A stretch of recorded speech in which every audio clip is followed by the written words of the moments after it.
Question tag for the statement part 2 मध्ये आपलं स्वागत आहे.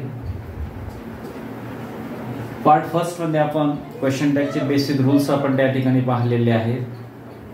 पहिला रूल्स आपण त्या ठिकाणी बघितला होता. If the statement is positive we have to give negative question tag. If the statement is negative we have to give positive question tag. And also, while giving the question tag, we have to use the contracted form of the auxiliary and modal auxiliary verb. Then third rules we have seen that is, if the subject of the sentence is pronoun, then while giving the question tag, there will be the same personal pronoun as a subject of the question tag. कि वाक्याचा कर्ता जर personal pronoun असेल, पुरुषवाचक सर्वनाम असेल, तर question tag देताना पुरुषवाचक सर्वनाम त्या ठिकाणी ठेवावा लागतो. आणि क्वेश्चन नंबर 4 रूल नंबर 4 जो होता की जर वाक्याचा कर्ता जर नाउन असेल तर क्वेश्चन टॅग देताना आपल्याला त्या नाउनला रिप्लेस करायचा आहे पर्सनल प्रोनाउन मध्ये आणि त्याचं जेंडर, त्याचे नंबर्स पाहून आपल्याला तो चेंज त्या ठिकाणी करायचा आहे. हे 4 रूल्स आपण बघितले होते. आता question tag for the statement. आता स्टेटमेंटला क्वेश्चन टॅग कसा द्यायचा आहे हे आपल्याला या ठिकाणी पाहायचं आहे. मग रूल नंबर 5 काय सांगतो? Statement with auxiliaries. Statement with auxiliaries मग जे काही स्टेटमेंट्स आहेत आणि ज्या स्टेटमेंट्स मध्ये मॉड्यूल ऑक्झिलरीज आणि ऑक्झिलरीचा वापर केलेला आहे त्यावेळेस क्वेश्चन टॅग देताना काय करायचं आहे? आता स्टेटमेंट विथ ऑक्झिलरीज एखादं विधान आहे, त्या विधानामध्ये ऑक्झिलरीचा वापर केलेला आहे तर क्वेश्चन टॅग देताना आपल्याला फारशी अडचण येत नाही. उदाहरणार्थ बघा की Tony can run really fast. Tony can run really fast. आता in this statement there is a auxiliary that is a can. मग या विधानामध्ये कॅन हे काय आहे तर ऑक्झिलरी आलेला आहे. आणि एक गोष्ट आपल्याला लक्षात कायमस्वरूपी लक्षात ठेवायची आहे क्वेश्चन टॅगच्या संदर्भात की without auxiliary verb we cannot give a question tag to any statement. की ऑक्झिलरी वर्ब किंवा मॉड्यूल ऑक्झिलरीच्या शिवाय आपण कोणत्याही विधानाला क्वेश्चन टॅग देऊ शकत नाही. We have to take the help of auxiliary and modal auxiliary verb while giving the question tag to any statement. कोणत्याही विधानाला आपल्याला स्टेटमेंट क्वेश्चन टॅग द्यायचा असेल तर आपल्याला ऑक्झिलरी किंवा मॉडल ऑक्झिलरीचा वापर करावा लागतो. मग ऑक्झिलरीज कोणते आहेत आणि मॉडल ऑक्झिलरीज कोणते आहेत हे आपल्याला माहित आहे. तरी या ठिकाणी मी सांगतोय की ऑक्झिलरीज कोणते आहेत की am, is, are, was, were, have, has, had, shall, will, do, does, did हे आहेत ऑक्झिलरीज. आणि मॉड्यूल ऑक्झिलरीज कोणते आहेत? Can, could, may, might, should, would, must, need, would हे मॉड्यूल ऑक्झिलरीज आहेत. आणि या मॉड्यूल ऑक्झिलरीचा आणि ऑक्झिलरी वर्बचा वापर जर त्या विधानामध्ये केला असेल तर क्वेश्चन टॅग देताना आपल्याला त्याच मॉड्यूल ऑक्झिलरीचा किंवा ऑक्झिलरीचा वापर आपल्याला करावा लागतो. Tony can run really fast question tag देताना आपण कांट ही असं म्हटलं. Football is not a great game. Football is not a great game. आणि मग या ठिकाणी इज आहे. काय आहे? इज हे मॉडल ऑक्झिलरी या ठिकाणी आलेला आहे, ऑक्झिलरी आलेला आहे. आणि मग या ठिकाणी आपण इज इट या ठिकाणी केलेला आहे. I am a teacher. I am a teacher. आणि मग या ठिकाणी क्वेश्चन टॅग देताना आपण आरंटचा वापर केला. का केला? कारण एम प्लस नॉट हे अँड होत नसून त्या ठिकाणी आरंट होते. काय होते? आरंट होते. हे आपल्याला त्या ठिकाणी समजून घ्यावं लागेल. आणि आय एम अ टीचर आणि म्हणून या ठिकाणी आपण आरंट आयचा वापर केलेला आहे. I will do it. I will do it. I will do it. तर त्या ठिकाणी I am a teacher aren't. मग हा चेंज कसा झाला हे आपल्या लक्षात यायला पाहिजे. कारण आय एम प्लस नॉट हे आय एम होत नसून आरंट होते आणि म्हणून या ठिकाणी क्वेश्चन टॅग मध्ये आरंट आयचा वापर केलेला आहे. I will do it. I will do it. आता या वाक्यामध्ये विल हे ऑक्झिलरी वर्ब म्हणून वापरलेला आहे आणि मग will plus not. Will plus not विलंट न होता ते ओंट होते. काय होते? ओंट. आणि म्हणून या ठिकाणी ओंट आय या क्वेश्चन टॅगचा वापर केलेला आहे. तर स्टेटमेंट विथ ऑक्झिलरी म्हटलं. स्टेटमेंट विथ ऑक्झिलरी म्हणजे जे स्टेटमेंट आहे त्या स्टेटमेंट मध्ये ऑलरेडी जर ऑक्झिलरी वर्ब जर आलेले असतील तर क्वेश्चन टॅग देताना आपल्याला त्याच ऑक्झिलरी वर्बचा वापर करावा लागतो. आणि मग giving a question tag to such a statement there is no any difficulty. मग आपल्याला कोणत्याही प्रकारची डिफिकल्टी येत नाही, कारण ऑक्झिलरी वर्ब त्याच्यामध्ये असते. आणि एक बेसिक रूल आपल्याला लक्षात ठेवावा लागतो, तो कोणता? स्टेटमेंट जर निगेटिव्ह असेल तर क्वेश्चन टॅग पॉझिटिव्ह द्यायचा, स्टेटमेंट जर पॉझिटिव्ह असेल तर क्वेश्चन टॅग निगेटिव्ह द्यायचा. वाक्याचा सब्जेक्ट पाहायचा कोण आहे, प्रोनाउन असेल तर प्रोनाउन ठेवायचा, नाउन असेल तर नाउनच्या ऐवजी त्या ठिकाणी प्रॉपर पर्सनल प्रोनाउनचा वापर करायचा आहे. या 2-3 गोष्टी लक्षात ठेवल्याच्या नंतर अशा प्रकारच्या विधानाला क्वेश्चन टॅग देणं काही फार अवघड गोष्ट नाहीये. आता रूल नंबर 6 त्या ठिकाणी पाहायचं, statement without auxiliary. Statement without auxiliary, do family ज्याला आपण म्हणतो. आता बघा, एकूण काळ 12 आहेत.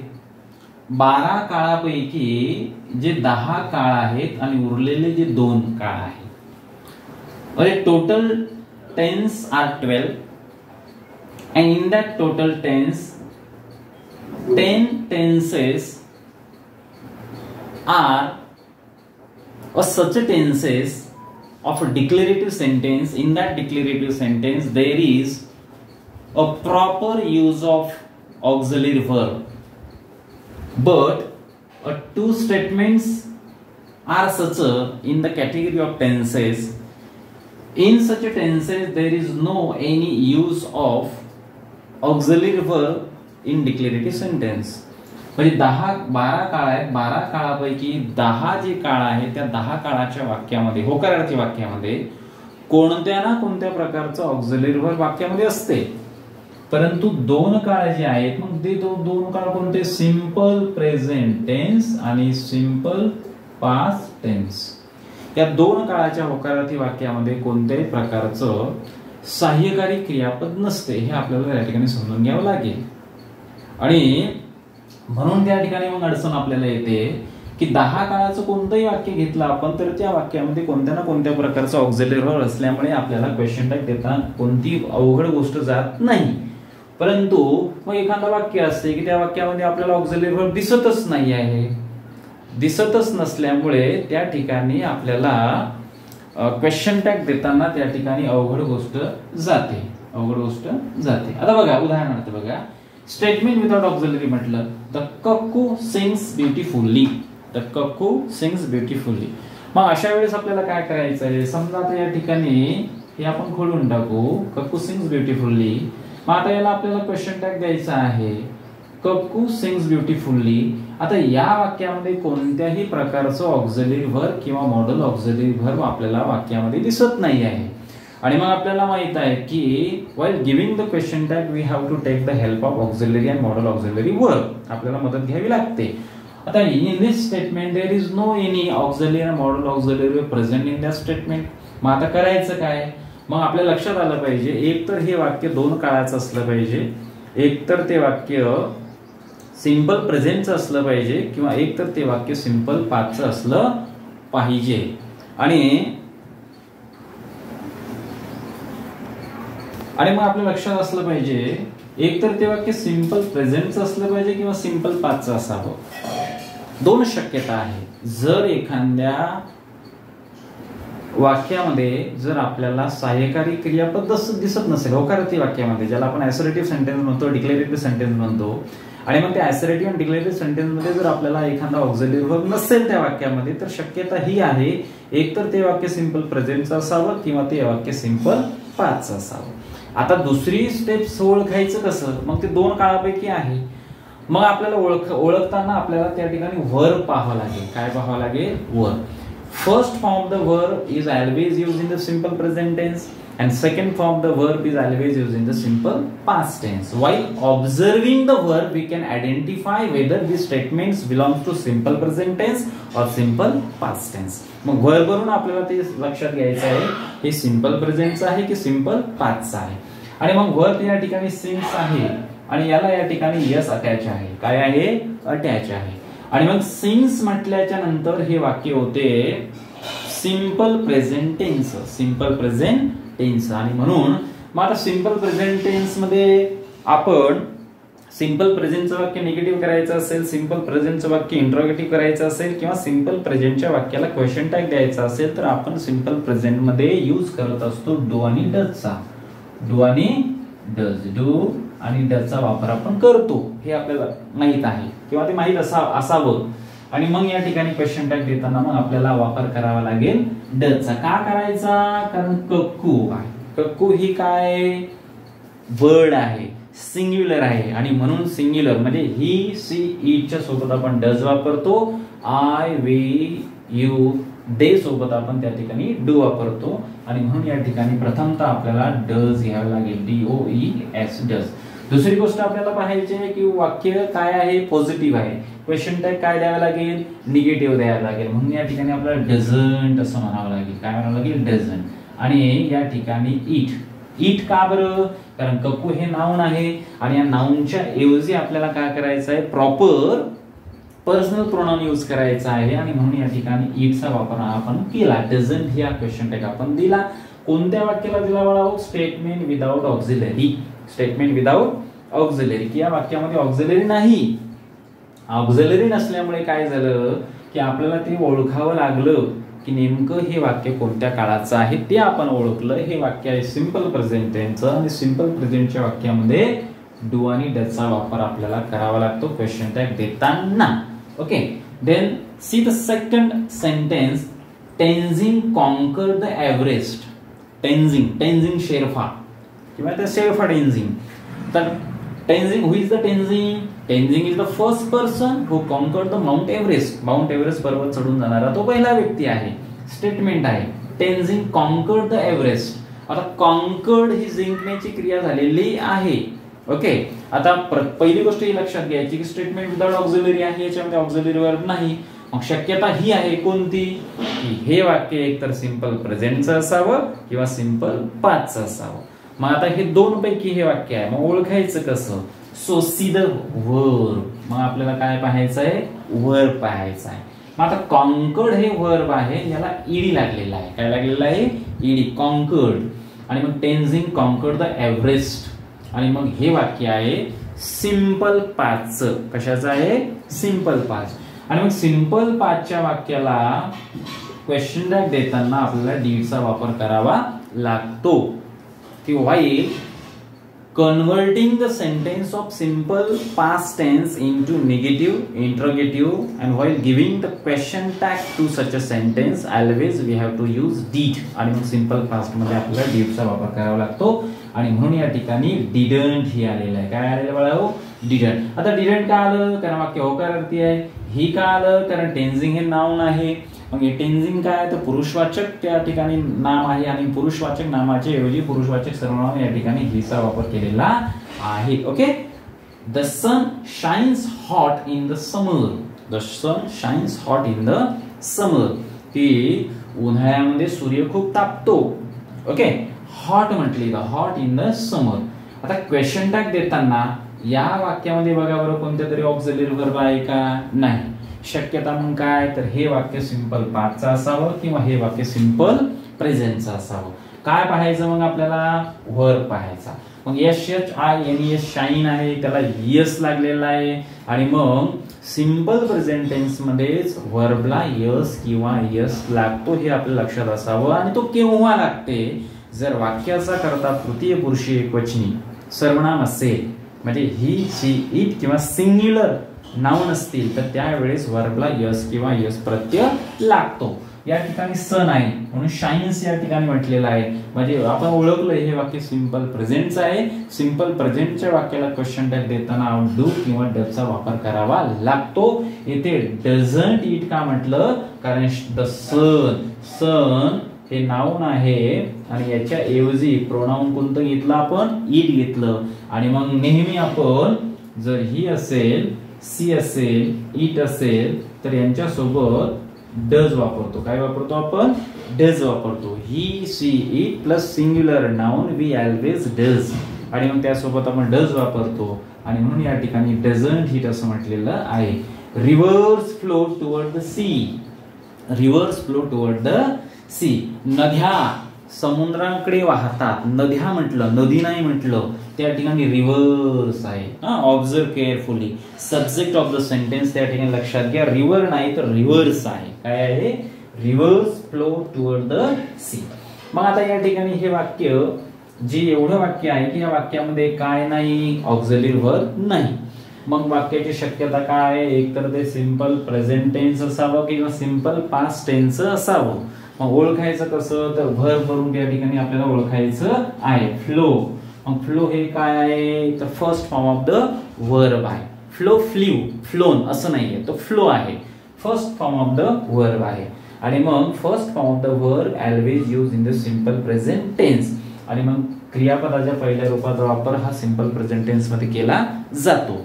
आणि मग आपल्या लक्षात आलं की आपल्याला डू चा वापर करायचा किंवा डजचा वापर करायचा. आता डू आणि डज पैकी कशाचा वापर करायचा आहे, इथे काय आहे मला, रिव्हर्स आहे. काय आहे, रिव्हर्स. आणि मग जर अनेक वचनी सब्जेक्ट असेल तर त्या ठिकाणी डू वापरतो. जसं आय असेल, वी असेल, यू असेल, दे असेल. आणि त्या ठिकाणी प्लुरल नाउन असते. काय असेल, प्लुरल नाउन. तर यासोबत त्या ठिकाणी डू चा वापर करतात. रिव्हर्स हे प्लुरल नाउन आहे. काय आहे, प्लुरल नाउन आहे. आणि म्हणून या ठिकाणी डू आलेलं आहे. काय आलेलं आहे, डू. आता बघा, पॉझिटिव्ह स्टेटमेंट आहे म्हणून डोंट झालं. पॉझिटिव्ह स्टेटमेंट्स आहे म्हणून डोंट झालं. आणि नाउन काय आहे, रिव्हर्स आहे, अनेक वचनी नाम आहे. आणि मग अनेक वचनी नाम आहे म्हणून अनेक वचनी नामाच्या ऐवजी अनेक वचनी सर्वनाम वापरलं. कोणतं, दे. कोणतं वापरलेलं बाळा, दे. म्हणून डोंट दे असं झालेलं आहे. मग ही गोष्ट लक्षात घ्यायची की स्टेटमेंट विदाउट ऑक्झिलरी. मग कोणती स्टेटमेंट विदाउट ऑक्झिलरी असू शकतात, दोनच काळाची, एक तर सिंपल प्रेझेंट टेन्सची किंवा सिंपल पास्ट टेन्सची. आणि मग त्यावेळी सिंपल प्रेझेंट टेन्सच्या वाक्याला क्वेश्चन टॅग द्यायचा असेल तर डू आणि डज वापरायचा आहे. आणि सिंपल पास्टच्या वाक्याला क्वेश्चन टॅग द्यायचा असेल तर डीडचा वापर आपल्याला करायचा आहे. हे आपल्याला समजून घ्यावं लागेल. रूल नंबर 7 बघा, statement using has, have, had as a auxiliary or as a auxiliary or main verb असं आपण म्हणू या ठिकाणी. जर एखाद्या वाक्यामध्ये have, has आणि had चा मुख्य क्रियापद म्हणून वापर केलेला असेल, मुख्य क्रियापद म्हणून वापर केलेला असेल तर तेव्हा काय चेंजेस करायचे हे आपल्याला लक्षात घ्यायचं. आता have, has आणि had च्या सोबत नेहमी क्रियापदाच्या तिसऱ्या रूपाचा वापर केला जातो. त्यावेळेस आपल्याला हॅव आणि हॅजचाच क्वेश्चन टॅग देताना वापर करायचा आहे. पण येथे थोडी कॉम्प्लिकेटेड एक गोष्ट आहे बघा, की if the subject of the sentence verb of the sentence is have, has and had and use as a main verb आणि त्याचा वापर मुख्य क्रियापद म्हणून केला असेल, जनरली बघा हॅव, हॅज आणि हॅड सोबत क्रियापदाचं तिसरं रूप येते. किती रूप, third form of the verb. पण आता इथे बघा काय म्हटलं, if the verb have is use as a main verb. Main verb म्हणजे काय, मुख्य क्रियापद. जर एखाद्या वाक्यामध्ये हॅव हे मुख्य क्रियापद म्हणून वापरलं असेल then use do, don't. Then use do, don't. आणि मग तेव्हा आपल्याला डू आणि डोंटचा वापर करावा लागेल. मग कोणत्या सब्जेक्ट सोबत करावा लागेल, for the subject I, we, you and they. I, we, you and they. कारण आय हॅव म्हणतो आपण, वी हॅव म्हणतो, दे हॅव म्हणतो आपण. आणि मग या सब्जेक्टच्या सोबत हॅव वापरतो आणि म्हणून आपल्याला त्या ठिकाणी डूचा वापर करावा लागेल. होकारार्थी वाक्यामध्ये डोंट, नकारार्थी वाक्यामध्ये डूचा वापर आपल्याला करावा लागेल. केव्हा, जर त्या वाक्यामध्ये हॅवचा मुख्य क्रियापद म्हणून वापर केलेला असेल तर. जनरली गोष्ट लक्षात घ्या, हॅव आणि हॅज, हॅड याचा जो टेन्स आहे तो आहे प्रेझेंट परफेक्ट टेन्स आणि पास्ट परफेक्ट टेन्स आहे. आणि प्रेझेंट परफेक्ट असेल किंवा पास्ट परफेक्ट असेल किंवा फ्युचर परफेक्ट असेल तर यामध्ये क्रियापदाच्या तिसऱ्या रूपाचा वापर केला जातो. तेथे हॅवचा उपयोग वेगळा असतो. पण इथे काय म्हटलं, verb have is use as a main verb. जर त्याचा वापर मेन वर्ब म्हणून केला असेल, तोच एक स्वतंत्र क्रियापद म्हणून त्या वाक्यामध्ये जर असेल तर अशा वेळेस ते वाक्य सिंपल प्रेझेंटचं होते. हॅव आणि हॅजचा वापर जर वाक्यामध्ये मेन वर्ब म्हणून केला असेल तर त्या वाक्याचा काळ सिंपल प्रेझेंट होतो. आणि हॅड हे जर मेन वर्ब म्हणून त्या वाक्यामध्ये जर येत असेल तर त्या वाक्याचा काळ सिंपल पास्ट होतो. आणि मग हॅव, हॅज हे मेन वर्ब म्हणून जर ते एखाद्या वाक्यामध्ये जर येत असतील तर त्या वाक्याचा काळ सिंपल प्रेझेंट होतो. आणि मग सिंपल प्रेझेंटच्या वाक्याला क्वेश्चन टॅग देताना आपण कशाचा वापर करतो, डू आणि डजचा. आणि म्हणून या ठिकाणी म्हटलं बघा use do don't, use do don't. आता हॅवच्या सोबत डू आणि डोंटच का? कारण मुळात डू कोणासोबत वापरतो आपण? आय सोबत डू वापरतो, लक्षात द्या इकडे, वी सोबत डू वापरतो, त्याच्यानंतर यू सोबत डू वापरतो, दे सोबत डू वापरतो आणि प्लुरल नाउन असतील तर आपण डू, आणि याच सब्जेक्ट सोबत आपण हॅव वापरतो। I have, we have, you have, they have, boys have, girls have, animals have, pencils वगैरे वगैरे। प्लुरल नाउन असेल तर हॅव चा वापर करतो, आणि म्हणून या ठिकाणी म्हटलं हॅव जर वाक्यामध्ये मेन वर्ब म्हणून येत असेल तर त्या वाक्याला क्वेश्चन टॅग देताना डू आणि डोंट चा वापर करायचा आहे। उदाहरणार्थ बघा, I have car, I have a car. आता एवढंच वाक्य लक्षात घ्या बघा, आय हॅव कार, माझ्याकडे कार आहे, माझ्याकडे कार आहे। आता हॅवच्या नंतर ऍक्च्युअली V3 असायला पाहिजे, पण V3 नाही आहे, आणि मग V3 नसल्यामुळे हॅव या वाक्यामध्ये काय आहे? मेन वर्ब म्हणून आलेला आहे। काय आलेला आहे? Main verb. आणि मग हॅव जर एखाद्या वाक्यामध्ये मेन वर्ब म्हणून आला असेल तर त्या वाक्याचा काळ होत असतो सिंपल प्रेझेंट टेन्स, आणि मग सिंपल प्रेझेंट टेन्स या वाक्याचा काळ झाला, आणि मग सिंपल प्रेझेंटचं वाक्य असेल त्याला क्वेश्चन टॅग द्यायचा असेल तर एकतर डू आणि डजचा वापर करावा लागतो। आणि मग वाक्याचा करता काय? आय, आयच्या सोबत काय यूज करतो आपण? डू यूज करतो, आणि म्हणून या ठिकाणी काय म्हटलं? डोंट आहे। काय म्हटलं? डोंट आहे। आता डोंट का बरं म्हणावं? कारण वाक्य होकारार्थी आहे, क्वेश्चन टॅग नकारार्थी द्यावा लागेल, म्हणून आय हॅव कार चा क्वेश्चन टॅग झाला डोंट, आणि वाक्याचा करता सब्जेक्ट आय आहे तो ऍज इट इज या ठिकाणी आपण घेतलेला आहे पर्सनल प्रोनाउन म्हणून। सेकंड एक्झाम्पल बघा, Indians have great respect for traditions, भारतीयांना त्यांच्या प्रथा आणि परंपराविषयी अपार आदर आहे। ओके, आता in this statements have is use as a main verb. हॅवच्या नंतर कोणत्याही प्रकारे क्रियापदाच्या तिसऱ्या रूपाचा वापर नाही, म्हणजे हे वाक्य कोणत्या काळाचं झालं? सिंपल प्रेझेंट टेन्स झालं। काय झालं? Simple present tense. मग सिंपल प्रेझेंटचं झाल्यामुळे सिंपल प्रेझेंटच्या वाक्याला क्वेश्चन टॅग देताना डू आणि डजचा वापर करावा लागतो। कशाचा वापर करावा लागतो? डू आणि डजचा। आणि मग बघा, Indians have great respect for traditions एवढं जे वाक्य आहे या वाक्यामध्ये have is use as a main verb, आणि मग मेन वर्ब त्याचा वापर केल्यामुळे या वाक्याचा काळ झाला सिंपल प्रेझेंट टेन्स, आणि सिंपल प्रेझेंट मध्ये डू आणि डजचा वापर करतात, आणि क्वेश्चन टॅग देताना या ठिकाणी डोंट दे असं म्हटलं। काय म्हटलं? Don't they. इंडियन्स, इंडियन्स म्हणजे भारतीय, प्लुरल झालं, प्लुरल। मग प्लुरल नाउनच्या ऐवजी आपण प्लुरल पर्सनल प्रोनाउन कोणते यूज करतो? दे, आणि त्याच्या सोबत काय यूज करतात? डू, आणि म्हणून या ठिकाणी काय आलं? Don't they. पण आता डू आलं, पण डोंट का आलं? कारण एवढं जे वाक्य आहे हे काय आहे? होकारार्थी आहे, आणि मग बेसिक रूल आपला क्वेश्चन टॅगचा होता, if the statement is positive question tag is negative, if the statement is negative question tag is positive.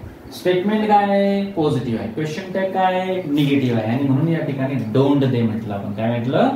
Don't they, हे लक्षात आलं असेल। ओके, तर हॅवचा वापर वाक्यामध्ये जर मुख्य क्रियापद म्हणून केला असेल तर अशा वाक्याला क्वेश्चन टॅग देताना डू किंवा डोंटचा वापर करावा। ओके, फर्स्ट रूल आहे त्यामधला, रूल नंबर 7 मधला।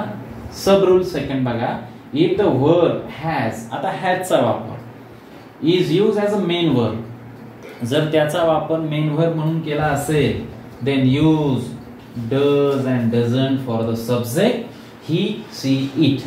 आता हॅवचा वापर जर त्या वाक्यामध्ये मेन वर्ब म्हणून केला असेल तर त्या वाक्याचा काळ होतो सिंपल प्रेझेंट टेन्स, आणि मग सिंपल प्रेझेंट टेन्स मध्ये क्वेश्चन टॅग देताना डू आणि डजचा वापर करायचा हे आपल्याला माहित आहे। पण नेमकं इथे डज का? कारण हॅज हे कुणासोबत आपण वापरतो? He has, she has, it has, आणि सिंग्युलर नाउन असेल Sachin has, Gita has, Sita has, Ram has, असा त्याचा वापर आपण त्या ठिकाणी करत असतो।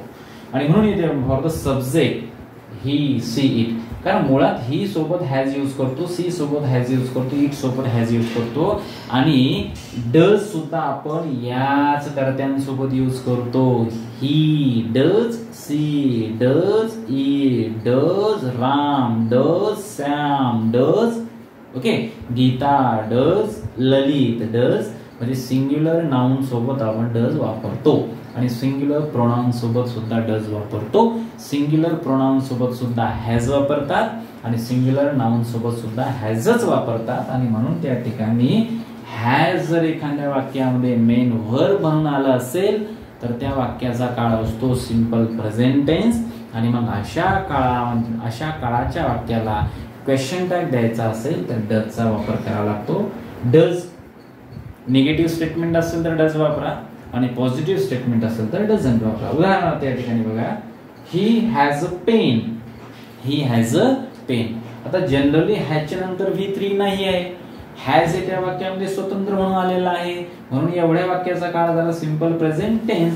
आता आपल्याला क्वेश्चन टॅग द्यायचा आहे म्हणून या ठिकाणी आपण डझंटचा वापर केला. आता हीच्या सोबत नेहमी आपण काय यूज करत असतो, डज.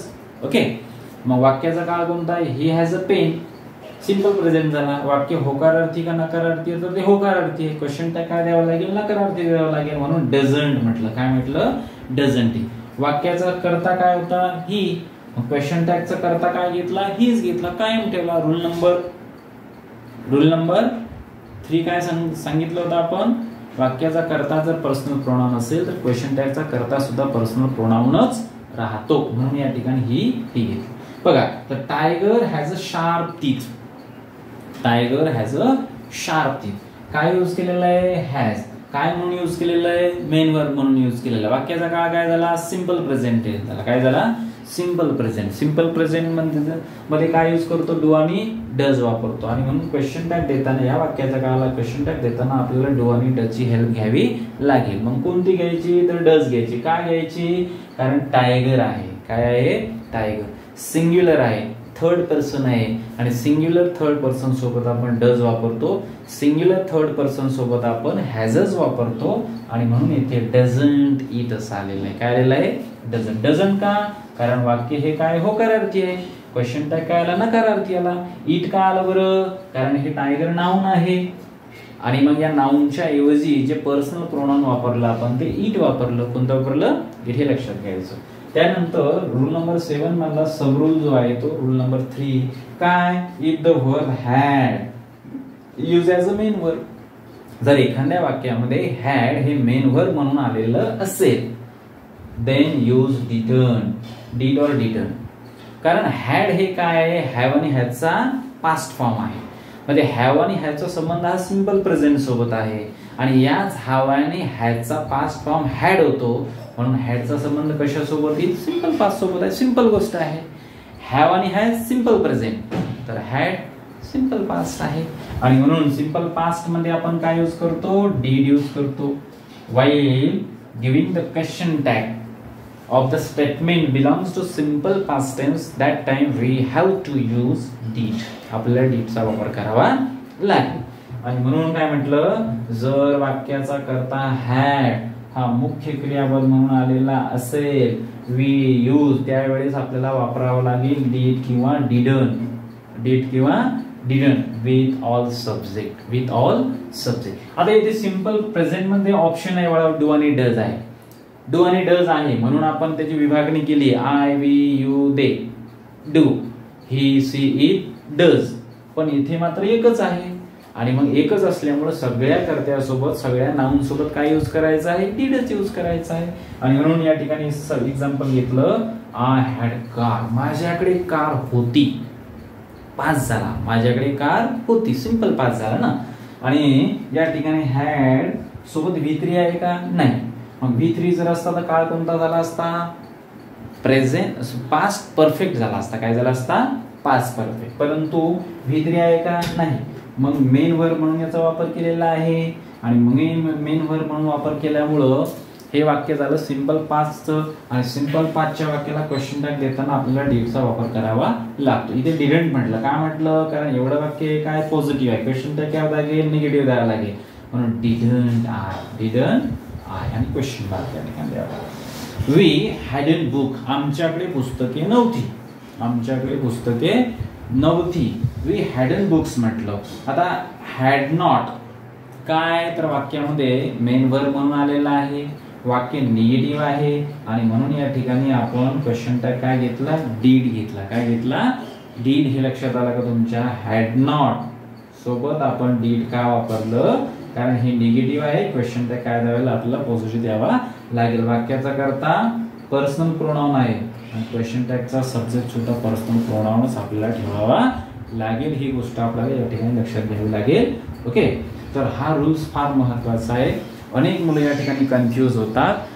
हॅडंट आणि हॅवंट त्या ठिकाणी करून टाकतात. पण एक गोष्ट लक्षात घ्यायची की त्या सदर वाक्यामध्ये हॅव, हॅज आणि हॅडचा वापर हा मेन वर्ब म्हणून आलेला आहे का, की तो त्या टेन्स मध्ये ऑक्झिलरी वर्ब म्हणून आलेला आहे का V3 सोबत, हे आपल्याला पाहणं गरजेचं आहे. आणि म्हणून हॅव, हॅज आणि हॅड जर वाक्यामध्ये स्वतंत्ररित्या येत असतील, ॲज अ मेन वर्ब म्हणून जर त्या वाक्यामध्ये येत असतील, तर तेव्हा त्या वाक्याचा काळ सिंपल प्रेझेंट असतो आणि सिंपल पास्ट असतो. आणि मग आपल्याला माहित असल्यामुळं सिंपल प्रेझेंट मध्ये क्वेश्चन टॅग देताना डू आणि डजचा वापर करतो, तर सिंपल पास्ट मध्ये क्वेश्चन टॅग देताना डीडचा वापर करतो. आणि म्हणून हॅव हॅज कन्फ्यूज व्हायचं नाही. ही हॅज अ पेन या ठिकाणी गडबडीमध्ये हॅझंट ही करायचं नाहीये. का नाही करायचं? कारण हॅज ह्या वाक्यामध्ये मेन वर्ब म्हणून आलेला आहे. I have a car, haven't I करायचं नाही, वाक्य चुकून जाईल. लक्षात घ्यायचं आहे की in this statement have is used as a main verb. That is why the tense of this statement is simple present tense. And according to the rule, we have to use do, does while giving the question tag to the statement of simple present tense. Okay? इथे confuse व्हायचं नाही. We hadn't do, मग या ठिकाणी had we करायचं नाही. का नाही? कारण हॅडंट सोबत काही क्रियापदाचं तिसरं रूप आलेलं नाही आहे. आणि म्हणून या ठिकाणी हे स्वतंत्ररित्या आलेलं आहे. म्हणून याचा काळ होतो सिंपल पास्ट टेन्स होतो, हे समजून घेणं गरजेचं आहे. आणि मग सिंपल पास्ट होत असेल तर we have to take the help of D. We have to take the help of do and does in the simple present tense and we have to take the help of did in the simple past tense. म्हणून या ठिकाणी did आलं. I had a car, hadn't I न म्हणायचं नाही, चुकून जाईल वाक्य. वाक्याचा काळ ओळखायचा आहे. मेन वर्ब म्हणून आलेला आहे. आणि मग जेव्हा हे हॅव, हॅज मेन वर्ब म्हणून येते तेव्हा सिंपल प्रेझेंट असतो आणि हॅड मेन वर्ब म्हणून येते तेव्हा ते सिंपल पास्ट होते. आणि म्हणून या ठिकाणी डिडंट आय आपल्याला सांगावं लागेल. सो अंडरस्टँड दिस रूल्स. हे रूल्स त्या ठिकाणी समजून घ्या चांगल्या पद्धतीनं. हे जर आपण चांगल्या पद्धतीने समजून घेतलं तर क्वेश्चन टॅगचा एकही मार्क आपला या ठिकाणी जाणार नाही. If you like this video, तुम्हाला जर आवडला असेल तर शेअर करा, लाईक करा, तुमच्या मित्रांना शेअर करा, अधिकाधिक शेअर करा, समजून घ्या. ओके, तर क्वेश्चन टॅगचा टॉपिक या ठिकाणी पार्ट 2 आपण या ठिकाणी घेतलेला आहे. क्वेश्चन टॅगवर आपण लवकरच पार्ट 3 त्या ठिकाणी घेऊन येणार आहोत. थँक्यू.